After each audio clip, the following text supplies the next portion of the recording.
What would happen if every employee at Stanford had the authority to sign contracts and authorize purchases? Well, though it might start off kind of interesting, it wouldn't take long for things to really get messy. There would be conflicting, unnecessary, and risky agreements, not to mention all the angry vendors trying to enforce them. There would likely be contracts that ceded rights to Stanford's name, and perhaps even our intellectual property. Budgets would be thrown out of whack as the fine print resulted in costs that were more than anyone bargained for. There would be finger-pointing and stressed-out lawyers using words like risk, liabilities, and breach. And of course, you and your department would be dragged into a time-consuming mess. In other words, it sure is a good thing that Stanford doesn't operate this way. In fact, Stanford has put a lot of thought into who has the authority to sign contracts and make purchases. Here's how it works. The big differentiation that Stanford makes is between financial approval authority and signature authority. Financial approval authority refers to the ability to use budgeted funds to purchase goods and services for the university. Many people who are involved in making purchasing decisions have this type of authority at a dollar limit necessary to perform their normal day-to-day work.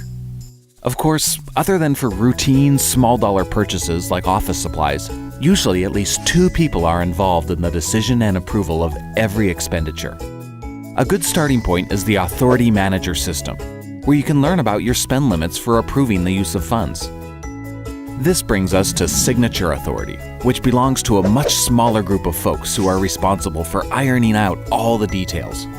In other words, only experts in senior leadership who know our policies and compliance objectives through and through have signature authority and can bind the university to contracts and agreements. For both financial approval authority and signature authority, if you're not 100% sure how to proceed, you should always talk with your manager or other experts before signing an agreement. Never just assume you have authority. There are also guiding resources for your use on Fingate. For example, there are designated university contracting departments and offices for nearly every type of purchase or potential agreement. Often there are existing university-wide agreements to help you speed along the purchasing process.